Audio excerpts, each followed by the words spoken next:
की थी तो उसमें क्या चीजें हमने पढ़ ली, एक हमने पढ़ लिया सेंट्रलाइजेशन और दूसरी आ गई हमारी डिसेंट्रलाइजेशन।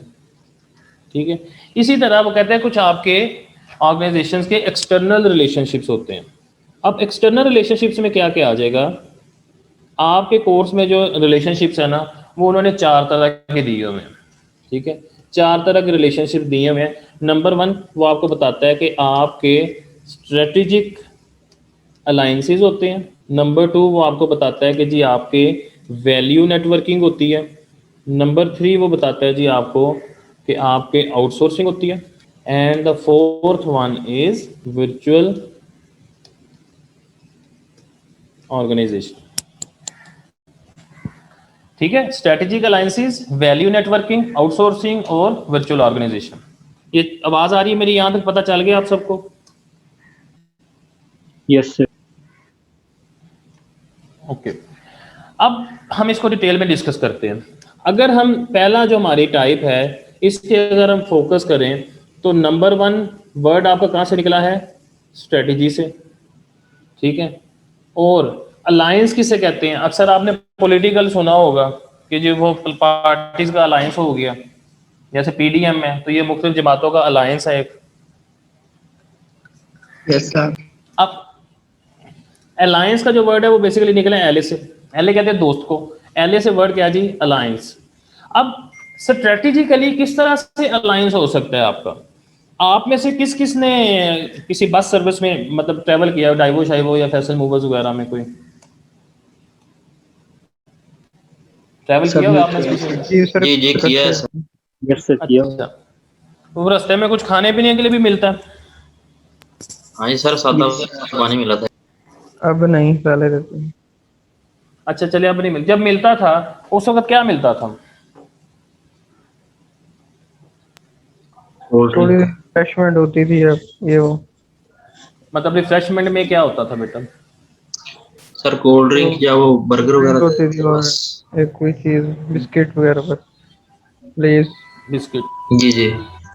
हम अगर हम बात कर लें जी, लेज भी देते थे वो। अगर हम बात करें कि लेज भी ऑफर करते थे वो, तो क्या आपको लगता है कि फॉर एग्जांपल डाइवो कंपनी है तो वो लेज भी बनाती होगी? नहीं सर, वो तो नहीं बनाते।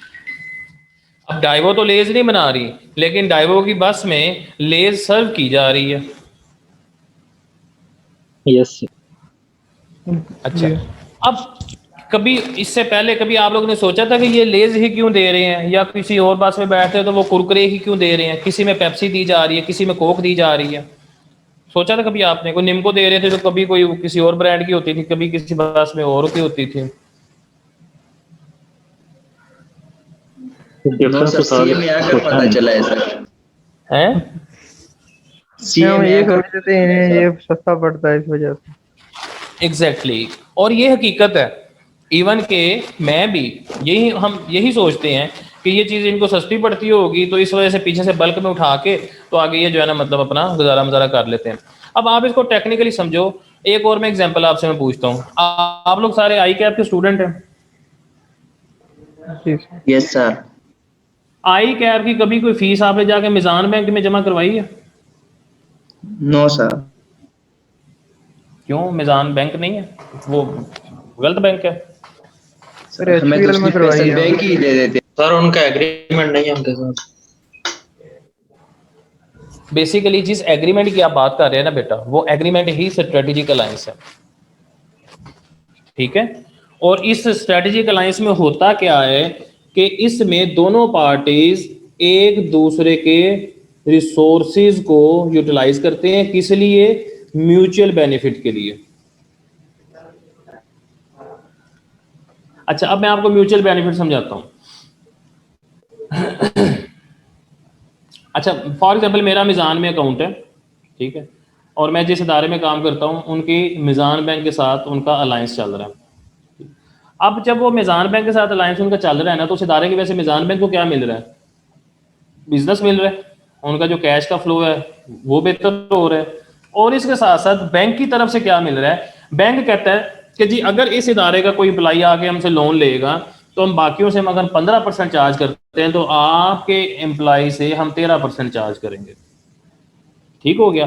तो मतलब हमें यह समझ में आया कि आपकी कोई भी प्रोडक्ट हो सकती है वो, ठीक है, आपकी कोई भी वो सर्विस हो सकती है, जिस प्रोडक्ट या सर्विस को, ठीक है, आप यूटिलाइज कर रहे हैं, इवन कि वो कोई आपका नॉलेज हो सकता है या आपकी वो एक्सपर्टीज हो सकती है, ठीक है, जिसको आपने यूटिलाइज कर रहे हैं, किसके लिए आपने यूटिलाइज करना है, म्यूचुअल बेनिफिट के लिए।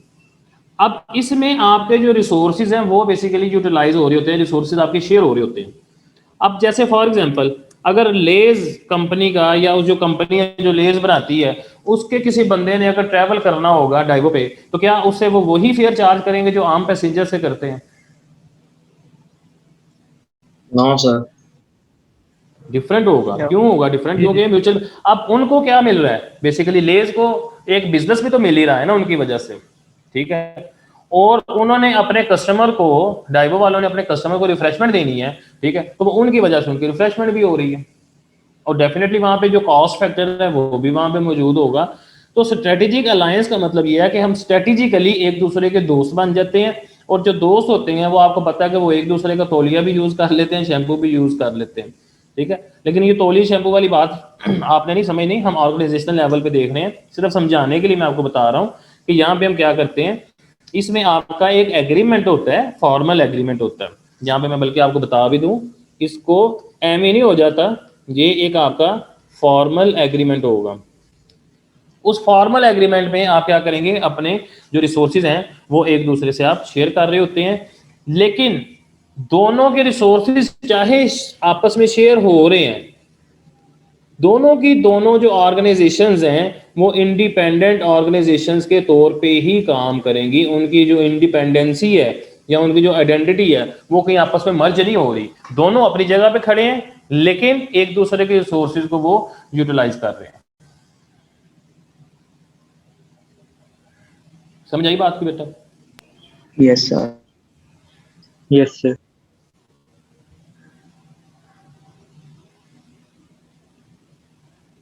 ओके, उसके बाद आ जाती है वैल्यू नेटवर्किंग। वैल्यू नेटवर्किंग जिस तरह यहाँ पे हमने पढ़ा कि ये फॉर्मल एग्रीमेंट है, सर वैल्यू सर मेरा नेटवर्किंग क्वेश्चन है। आपका, जी प्लीज। सर ये रिसेंटली आई कैप ने एक डिस्काउंट इंसेंटिव के तौर पे एक उसके मेंबर्स और स्टूडेंट्स को जो डिस्काउंट दिया है, फूड जो कंपनी थी, आई डोंट नो वो कौन सी थी।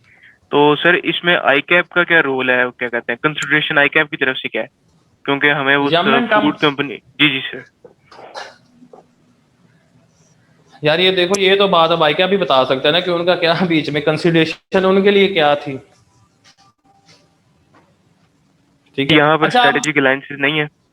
नहीं है तो बेसिकली स्ट्रेटेजिक अलायंस ही है ना, ठीक है। उसमें ये है कि जो आई कैप का स्टूडेंट होगा उसको फेवर मिल जाएगी, ठीक है, स्टूडेंट के फेवर के लिए उन्होंने किया होगा, या आई कैप के जो मेंबर्स हैं उनकी फेवर के लिए किया होगा।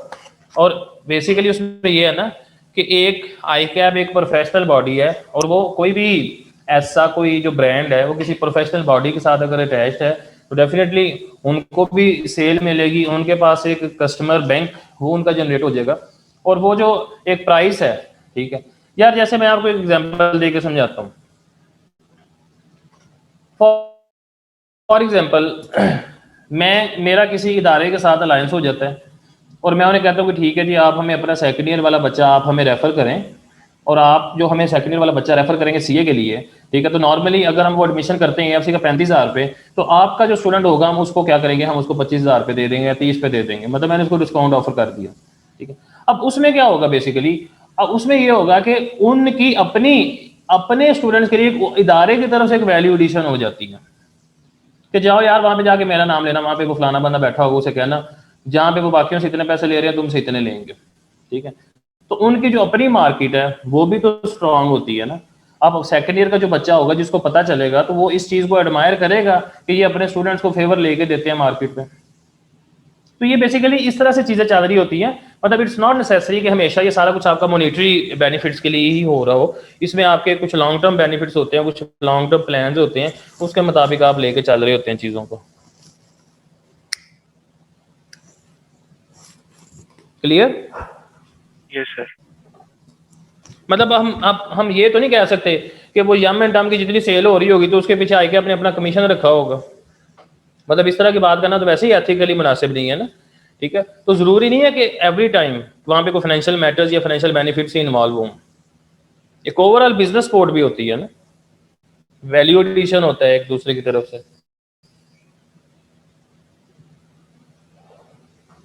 मुझे पिछले दिनों मतलब एक दो पार्टीज हैं, उन्होंने मुझे अप्रोच किया, उन्होंने कहा कि जी आप अपना जो AFC का, स्पेसिफिकली AFC का जो भी ऑनलाइन सिस्टम है ना, वो आप जो है ना ऑनलाइन सिस्टम आप हमारे साथ वो अलायंस कर लें। मतलब वो कहते हैं जी आपके ऑनलाइन सिस्टम को प्रमोट भी हम करेंगे, AFC की बात की थी उन्होंने, ठीक है। सारा कुछ होगा, आप पढ़ाएंगे तो आप मतलब अपना ऑन कैंपस क्लासेस पढ़ाएंगे, जो ऑनलाइन वाला सिस्टम होगा वो सारा आप हमें दे दें, उसमें जो बेनिफिट्स हो गए हम शेयर कर लिया करेंगे। मतलब उसमें आपकी कहता है मार्केटिंग का खर्चा भी बच जाएगा, ये भी हो जाएगा, वो भी हो जाएगा, कुछ उनकी तरफ से भी स्टूडेंट आएगा। और उसमें उन्होंने कहा कि मैंने कहा जी वो फॉर एग्जाम्पल जो फीस हम ले रहे हैं AFC की, हमने 30,000 फीस ली, वही बच्चा 30,000 दे के हमारे से लाइव क्लास भी पढ़ रहा है, तो मुझे उसमें क्या बेनिफिट हुआ फिर? तो उन्होंने कहा कि जी जो बच्चा हमारे भी रेफरेंस से आएगा तो अल्टीमेटली वो बच्चा आपके पास पहले नहीं है, लेकिन हमारे प्लेटफॉर्म की वजह से वो आपसे पढ़ेगा, तो माइट भी वो आगे आके कैफ में भी कन्वर्ट हो जाए। तो ये भी एक बेनिफिट था। ये मैं सिर्फ आपको एग्जांपल दे रहा हूँ समझाने के लिए।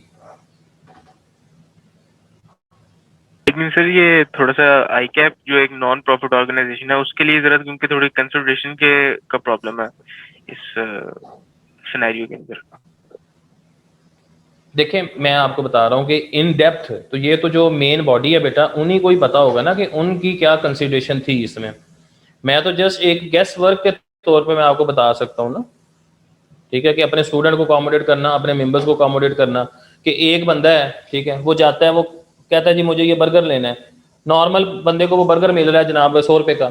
एक ICAP का स्टूडेंट जाता है, वो जाके कहता है कि जी मुझे बर्गर दें, वही बर्गर आपको मिलता है 70 रुपये में। तो क्या आपको वहां पे प्रिविलेज नहीं फील होगी ICAP का स्टूडेंट होने पे? सर वो यम एंड टम वालों का वो ये है। सखी भाई आपकी आवाज की मेरा ख्याल है मुझे क्या किसी को भी समझ नहीं आई। सर मैंने कहा कि जो यम एंड टम वालों का ओनर है वो एक ICAP मेंबर है। सर मुझे जो चीज समझ आई है वो ये कि अगर एक ICAP जो है वो नॉन प्रॉफिट ऑर्गेनाइजेशन है तो जस्ट उसने फिर प्रमोट करने के लिए यमन टर्म्स को जो है ये किया है, जो उन्होंने जो भी किया स्ट्रेटेजिक अलायंस किया उनके साथ, या कोई अगर एग्रीमेंट किया तो उनकी सिर्फ प्रमोशन के लिए किया है। इसमें ICAP का अपना कोई ऐसा प्रॉफिट नहीं है, तो ये मुझे लगता नहीं, है। इसमें अगर बज़ाहिर देखा जाए ना, बज़ाहिर देखा जाए ना, तो इस तरह की चीजों में ऐसा प्रॉफिट होता भी नहीं है। मतलब आप देखो कि ऑलरेडी आपको वो एक डिस्काउंटेड रेट पे एक प्रोडक्ट आपको दे रहे हैं, तो डिस्काउंटेड रेट पे प्रोडक्ट दे के भी वो आपको क्या प्रॉफिट देंगे यार? ये मैं आपको बताऊं, मैं ये इस तरह है, फॉर एग्जांपल मैं चिड़ियाघर वालों के साथ मेरा अलायंस हो जाता है, मैं कहता हूँ जी मेरे जितने बच्चे आएंगे ना चिड़ियाघर सैर करने, ठीक है, तो आपने जो है ना उनसे 10 रुपए की बजाय या 20 की बजाय ना आपने उनसे हाफ प्राइस पे टिकट लेनी है। वो कहेंगे जी मेरा की फायदा होगा। मैं कहा जी मैं हर 6 महीने जो मैं 150, 200, 400 बच्चा दिया करांगा, ठीक है, तो आपकी भी तो एक सेल बढ़ रही है ना। मेरे बच्चे को प्रिविलेज मिल गई, उनकी उधर सेल बढ़ गई। ठीक है डिफरेंट ऑर्गेनाइजेशन में MOU साइन होते हैं,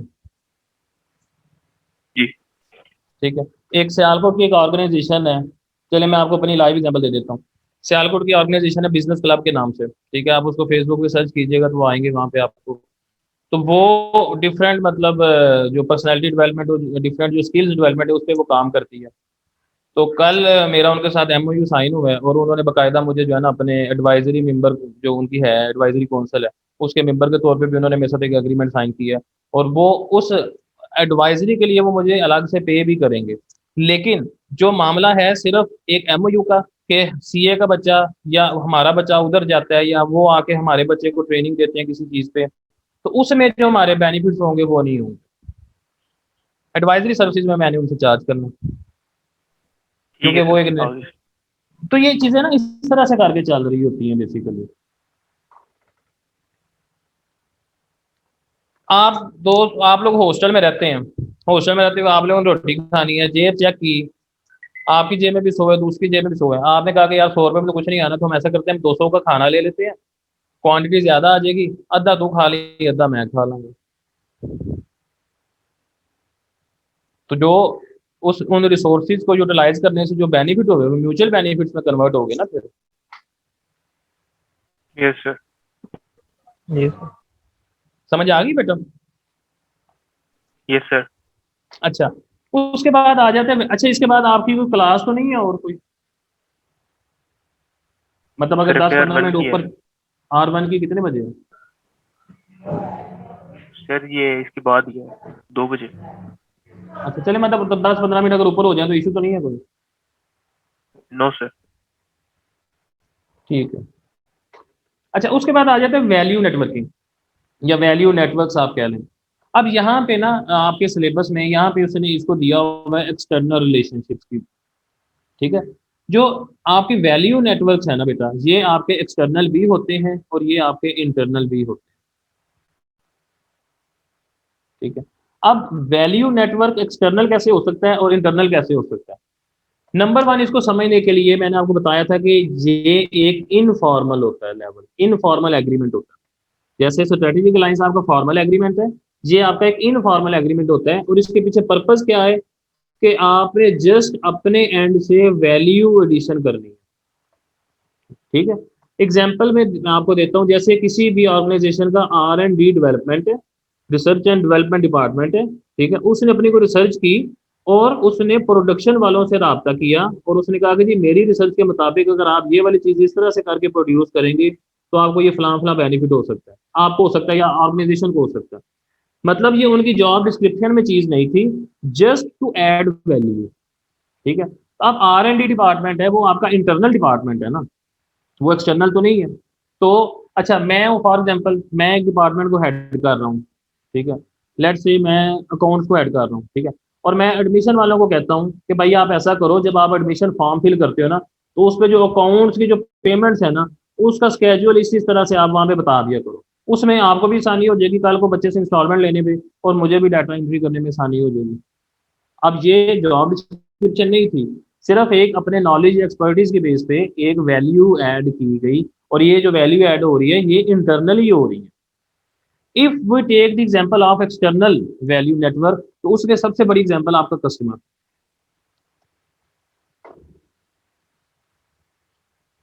अब क्वेश्चन यहाँ पे ये आता है कि कस्टमर किस तरह से वैल्यू ऐड कर सकता है आपके लिए।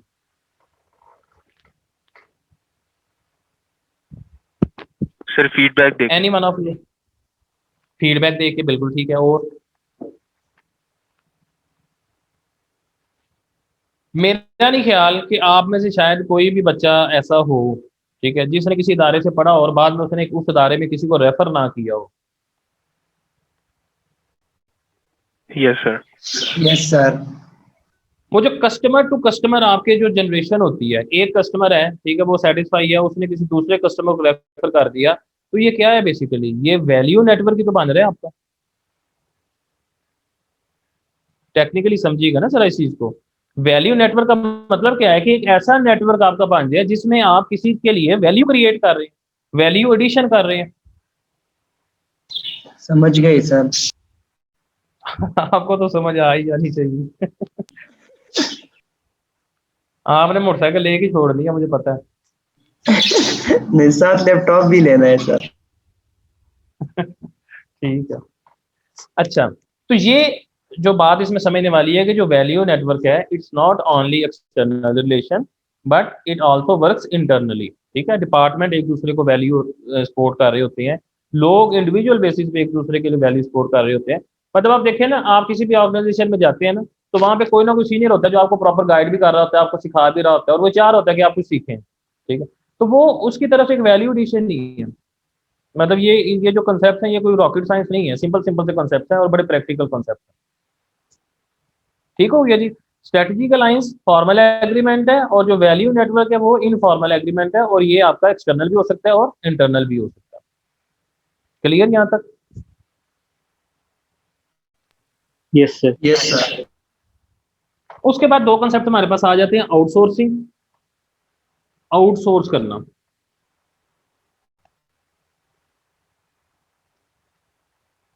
आउटसोर्स करने का क्या मतलब है? आप में से किसी के घर में कोई मेड शेड आती हो, कोई ड्राइवर वगैरह रखा हो, या कोई ऐसा बंदा उस जमीनों पे बंदे बुंदे रखे हों? Yes sir. जी सर। वो क्यों, आपने वो क्यों बंदे रखे होते हैं? उनसे बेनिफिट लेते हैं सर। ये सर अपने नंबर आप वन, तानने के लिए काम करूँ। Number one. फिर यहाँ पे पॉइंट आ जाएगा वैल्यू एडिशन। देखें वैल्यू एडिशन यहाँ पे किस तरह से हो सकती है। एक काम ऐसा है, ठीक है, फॉर एग्जाम्पल आपने अपनी फर्म बनाई, उस फर्म में आपको जाहिर बात है आईटी की भी जरूरत पड़ेगी, आईटी सिस्टम, आईटी टेक्नोलॉजी जो भी आप उसको इम्प्लीमेंट आपने करना है। अब आपकी जो एक्सपर्टीज है अपनी, वो नहीं है ऐसी कि आप आईटी को खुद मैनेज कर सकें, तो क्या आप कोई बंदा ना रखेंगे? Yes sir. तो जो जी सर। काम आप खुद नहीं कर पाते किसी भी वजह से, वो वजूहात क्या हो सकती है वो भी हम डिस्कस करते हैं। जो काम आप खुद नहीं कर पा रहे लेकिन आप वो काम किसी और से करवा लेते हैं, ठीक है, उसकी किसी कंसिडरेशन के अगेंस्ट, चाहे वो फाइनेंशियल हो या कोई भी हो सकती है, किसी किसी भी कंसिडरेशन के अगेंस्ट जब आप उससे वो काम करवा रहे हैं तो इट मीन्स कि आपने वो काम आउटसोर्स कर दिया। ठीक है, मैं अपने कैंपस की बात करूं, मुझे मालियों का काम नहीं आता, मुझे घास काटने नहीं आती, मुझे गोडी करनी नहीं आती, तो मैंने एक माली रखा हुआ है। वो एक दिन छोड़ के एक दिन आता है, आके पानी शानी दे जाता है, गोडी छोड़ी कर जाता है। ये मैंने क्या किया, मैंने आउटसोर्स कर लिया।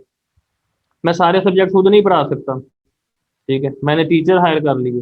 जो टीचर मैंने हायर की ये भी एक किस्म की आउटसोर्सिंग है, कि जो काम आप खुद नहीं कर सकते, लेकिन ये मैं आपको सिर्फ एक बेसिक लेवल पे समझाने के लिए कह रहा हूँ। ठीक है, दूसरी चीज इसमें क्या हो सकती है, दूसरी चीज इज योर कंपेटिटिव एडवांटेज।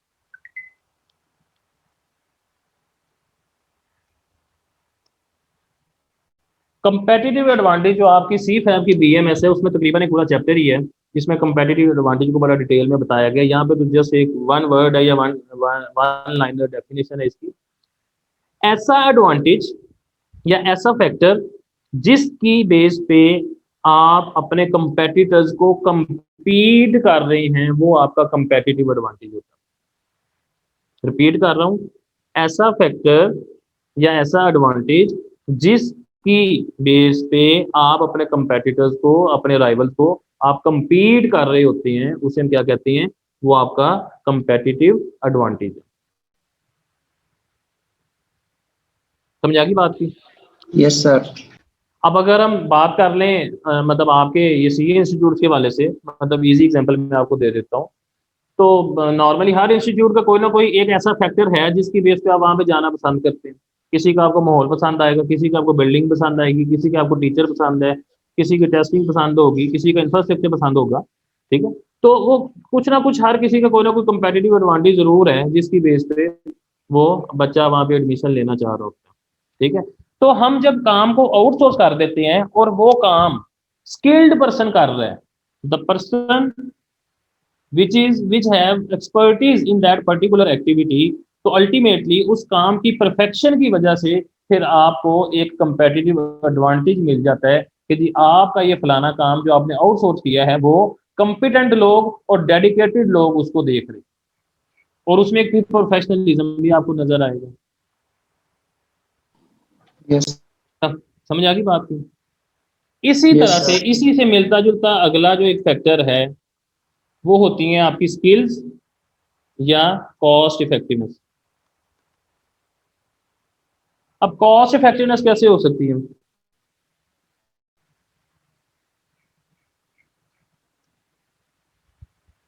देखो, जैसे मैंने पहले बात की है, इसी से रिलेटेड आपके पास वो स्किल्स ही नहीं है, आपके पास वो कॉम्पिटेंसी ही नहीं है कि आप उस काम को कर सकें। ठीक है, तो आप क्या करेंगे, आप उसके लिए बंदा हायर कर लेंगे। जब आप बंदा हायर करेंगे तो उसके पास वो स्किल्स होंगी। ठीक है, उस स्किल्स की बेस पे आप क्या करेंगे, फिर आप compete भी करेंगे, आप उसमें एफिशिएंसी भी प्रोड्यूस करेंगे। ठीक है, आपके ज्यादा इफेक्टिव आपकी वर्किंग हो जाएगी। समझ आ गई बात की? और कॉस्ट इफेक्टिव का क्या मतलब है कि आप खुद उस टाइम पे कोई और काम कर लेंगे जिस काम में आप खुद अच्छे हैं। बात को समझे? Yes sir.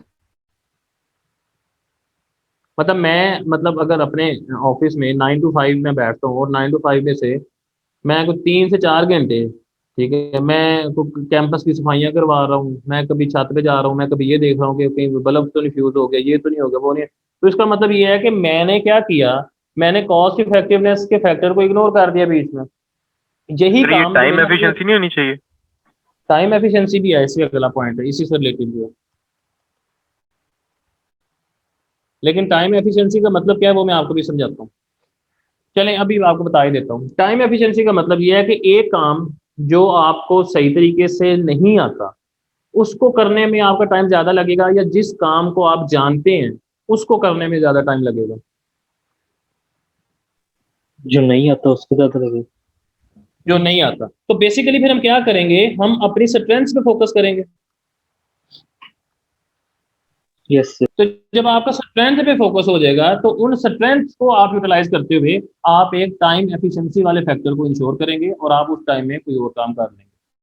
मतलब फॉर एग्जांपल मैं कहता हूँ जी मैंने 2 घंटे लगा के ना तो मैंने कैंपस की सफाइयां करवानी है, कैंपस के मामला देखने हैं, तो उससे बेहतर नहीं है कि मैं यहाँ पे 2 घंटे में अपनी 2 क्लासेस पढ़ा लूँ। तो मेरी yes sir. Strength as a teacher मेरी टीचिंग होगी ना, ठीक है, कैंपस के मामला वो तो नहीं होंगे। तो उसके लिए मैं क्या कर सकता हूँ, उसके लिए मैं 20 से 25 हज़ार में कोई बंदा रख सकता हूँ जो एज ए एडमिन सारे मामला देखे। तो मुझे कहाँ से बेनिफिट हो रहा है, मुझे ये 2 क्लासें पढ़ा के बेनिफिट हो रहा है ना, यहाँ से अर्निंग भी ज्यादा होगी, और उसमें से अगर मैं कुछ कमा के मेरा इधर चला भी जाएगा तो इट डजेंट मैटर।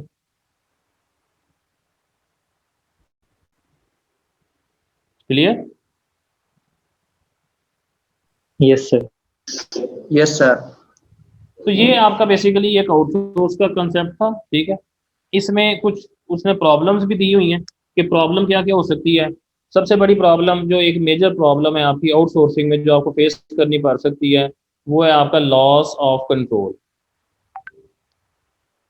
जब आपने अपना देखो आप ड्राइवर रखते हो ना, तो जब आपने ड्राइवर को बिठा दिया ना ड्राइविंग सीट पे, तो फिर आप बेशक पीछे जितनी मर्जी बेल्ट बांध के बैठ जाओ, ठीक है, जो मर्जी कस के बैठ जाओ, आपका कंट्रोल आपकी गाड़ी का अब आपके हाथ में नहीं है,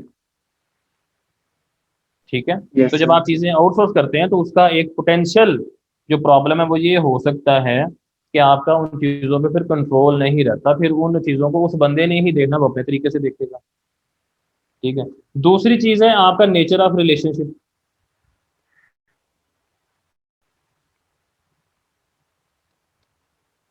मतलब आप किस तरह के, अब ये नेचर ऑफ रिलेशनशिप वो वाला रिलेशनशिप नहीं है।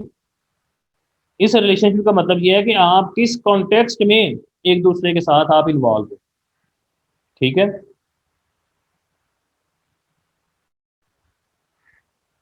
अच्छा अब उसमें होगा क्या, आपने किसी को काम दिया, मतलब आपकी बुक में जो एग्जांपल दिया है मैं वही कोट कर लेता हूँ।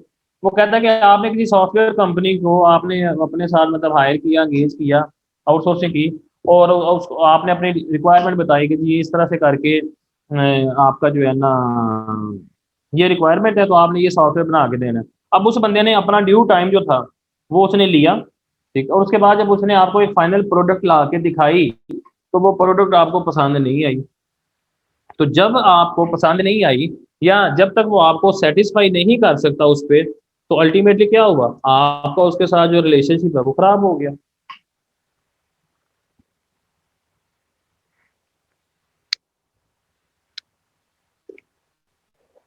आपका एक दोस्त कहता है कि यार ये तुम्हारे पास फलानी चीज है मुझे अभी दे दो, तो मैं तुम्हें इतने दिन तक वापस कर दूंगा, लेट से पैसे, उसने पैसे वापस नहीं किए, वो आपकी एक्सपेक्टेशन पे पूरा नहीं उतरा, तो डू यू थिंक कि आपका रिलेशनशिप बरकरार रहेगा? प्रैक्टिकली देखा जाए तो नहीं रहेगा, रिलेशनशिप आपका खराब हो जाएगा, ठीक है। तो ये दो तरह की इसमें जो प्रॉब्लम्स हैं, एक आपका कंट्रोल लूज हो जाता है, फिर दूसरा जो नेचर ऑफ रिलेशनशिप है, ये बड़ा क्रिटिकल पॉइंट है, बड़ा क्रिटिकल फैक्टर होता है, इसको हमने बड़ा सोच समझ के देख के चलना होता है।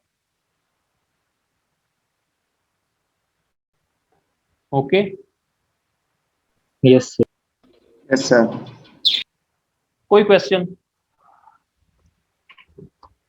सर ये कॉस्ट इफेक्टिव या ये स्किल्स जो है सर इसके लिए मतलब जरूरी है कि स्पेशलिस्ट स्किल्स हो सर। देखिए ये तो फिर अगर आप इसकी ज्यादा डेप्थ में जाते हैं ना तो नॉर्मली वो तो फिर आपकी कैपेसिटी पे डिपेंड करता है ना कि आप किस तरह का बंदा आप रखना चाहते हैं। फॉर एग्जाम्पल मुझे एडमिशन करने के लिए किसी बंदे की जरूरत है तो दो सूरतें हो सकती है ना, या तो मैं फुल ट्रेंड बंदा एक्सपर्ट बंदा उठाऊं, ठीक है, यस या सर। मैं कोई फ्रेशर उठा लूं और उसको मैं अपने मुताबिक ट्रेन कर लूं।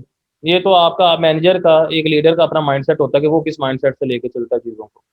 बाकी जो कॉस्ट इफेक्टिवनेस है दूसरे एंगल से देखा जाए तो वो उसमें यही है कॉस्ट इफेक्टिवनेस, कि आप ये देखते हैं कि आप उस टाइम में कुछ और काम कर सकते हैं, तो आपकी टाइम एफिशिएंसी भी इंश्योर हो जाती है और आपकी कॉस्ट इफेक्टिवनेस भी आ जाती है वहां से।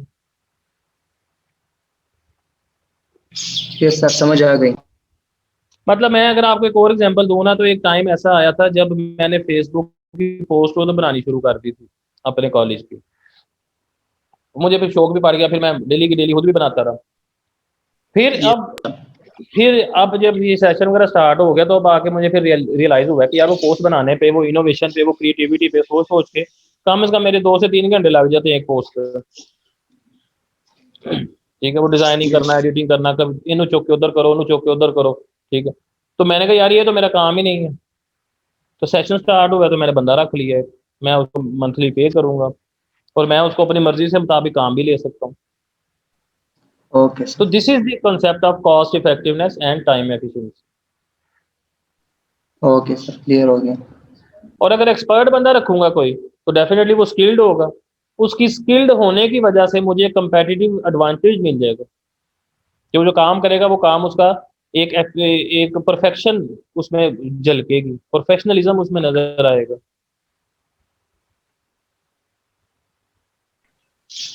कौन सा आपको बुला रहे हैं? ओके बेटा। सर ओके यानी एक सर। ऑर्गेनाइजेशन जैसे जैसे एक्सपेंड करती है तो उसकी आउटसोर्सिंग भी फिर बढ़ती जाती है। काम के मुताबिक ही है, nature of task, organisation structure देखे ना, फिर आपका जो आउटसोर्स जो रिलेशनशिप्स हैं वो भी तो कहीं ना कहीं पे आपके ऑर्गेनाइजेशन के स्ट्रक्चर का हिस्सा बन जाते हैं ना। और जब हमने स्ट्रक्चर को पढ़ा था तो वहां पे हमने एक पॉइंट डिस्कस किया था कि जो स्ट्रक्चर है वो आपके नेचर ऑफ टास्क पे भी डिपेंड कर रहा होता है, आपके वर्कलोड पे भी डिपेंड कर रहा होता है। अब वो यस सर। बेसिकली स्ट्रक्चर आपके वर्कलोड पे डिपेंड कर रहा है, तो हमने वो देखा ना कि पहले आपकी इंटरप्रेन्योरियल ऑर्गेनाइजेशन होती है, मिनिमम नंबर ऑफ एम्प्लॉयज होते हैं, जो ओनर है वो खुद सारी चीज़ों को देख रहा होता है, फिर काम बढ़ता जाता है तो फंक्शनल पे चले जाते हैं, फिर बढ़ता है तो डिविजनल पे चले जाते हैं। तो वर्कलोड तो आपका पैसा साथ चलेगा, उसके मुताबिक ही आप चीज़ों को लेके जाएंगे।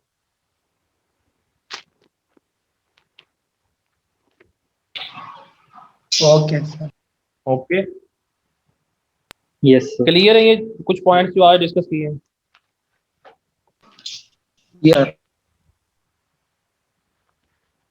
चलो ठीक है, इंशाल्लाह कल मुलाकात होती है, और कल और परसों। सर मेरा एक क्वेश्चन है सर। जी जी प्लीज। सर ये जो असाइनमेंट दी थी आपने, उसमें क्वेश्चन नंबर यानी पॉइंट नंबर 2 था, जिसमें एक पॉइंट था हाइजीनिक एनवायरनमेंट का हॉस्पिटल के हवाले से। जी उसमें ये जी था कि जी पॉलिसीज कौन बनाता है कि हाइजीन स्टैंडर्ड्स के मुताबिक। तो सर वो हम्म, तो फेडरल लेवल पे या प्रोविंशियल लेवल के ऊपर जो डेलीगेटेड अथॉरिटीज होती हैं, जो हॉस्पिटल की जो रेगुलेटरी अथॉरिटीज होती हैं सर, वो तो वो क्रिएट करती हम्म। हैं। तो फिर इसमें मैनेजमेंट का क्या रोल है? आप इसको प्राइवेट हॉस्पिटल कंसिडर कर लेना कि वो प्राइवेट हॉस्पिटल की चेन है। ठीक है, ठीक है सर। तो वहां पे क्या होगा बेसिकली कि कुछ देखें, आप जो ओवरऑल कह रहे हैं ना, मतलब गवर्नमेंट की तरफ से जो एसओपीज हैं, ठीक है, वो तो है ही हैं। ठीक है, बट सम हो उसको बेसिकली देखें ना, जो हेड ऑफिस का कंसेप्ट है ना बेटा, हेड ऑफिस का कंसेप्ट है कि मेन आपकी रेगुलेटरी अथॉरिटी, कि मेन आपकी डिसीजन मेकिंग इमर्ज कहाँ से हो रही है। ठीक है, अब आप ये स्कूल कॉलेज की एग्जाम्पल ले लें, आज मेरा ख्याल है उसका आ गया नोटिफिकेशन है, ईद तक बंद है स्कूल, यस सर। तो यस सर। आ गया ना प्रॉपर। अच्छा, अब यहाँ पे देखें, अब यहाँ पे अब मैं कहूँ कि लो जी मैं तो अपने स्कूल का खुद मालिक हूँ, तो मैं क्या करूँ यहाँ पे। लेकिन ऐसा नहीं होता ना, अल्टीमेटली जो रेगुलेटरी अथॉरिटी है उसको आपको फॉलो करना पड़ेगा। अब जितने भी स्कूल्स हैं, अब पंजाब ग्रुप की कुछ 400-450 ब्रांचेज है, हेड ऑफिस उनका लाहौर में है, गुलबर्ग में। ठीक है, तो वो यहाँ पे बैठ के भी जो उनकी इंटरनल पॉलिसीज हैं उसके हवाले से तो वो कर सकते हैं, लेकिन जो एक्सटर्नल रिलेशनशिप्स हैं, जो एक्सटर्नल फैक्टर्स हैं, जो गवर्नमेंट के डिसीजन का इन्फ्लुएंस है, वो तो इग्नोरेबल नहीं है ना, उसको तो फॉलो करना ही करना है फिर हम। ठीक है सर। जी बेटा, कोई और क्वेश्चन? सर आप कुछ कह रहे थे कि कल या परसों? मैं ये कह रहा था कि इंशाल्लाह कोशिश होगी कि कल नहीं तो परसों हमारा ये पहला चैप्टर जो है ना कंप्लीट हो जाएगा, और आप लोगों ने काम करना है कि आप लोगों ने अपना जो कोर्स कवरेज प्लान है ना उसको साथ साथ आप लोगों ने मॉनिटर करना है। और जहाँ पे आपको लगे कि जी हमारा प्लान के मुताबिक कोर्स नहीं है, तो वहाँ पे आपने बताना है कि सर हम लेट हो रहे हैं। जल्दी जी की इतनी सर। टेंशन नहीं है, लेट नहीं होना चाहिए। Okay sir. और ये नहीं समझना कि मुझे खुद नहीं पता तो इसलिए आपको कह रहा हूँ। आपको अलर्ट रखने के लिए, आपको साथ साथ एंगेज रखने के लिए कि जब आप कोई प्लान बनाते हैं तो उस प्लान को आपने किस तरह से लेके चलना है, ये आपकी एक लर्निंग होगी, आपकी प्रैक्टिस होगी। Okay sir. ठीक है बेटा, अपना बहुत सारा ख्याल रखिएगा। अल्लाह ताला आप सबके लिए आसानियां करे, घरों में रहें, महफूज रहें, अपने और अपने चाहने वालों का ख्याल रखें। कैमरामैन जैद और फरूक के साथ PS लाहौर। अल्लाह हाफिज। अल्लाह हाफिज सर। अल्लाह।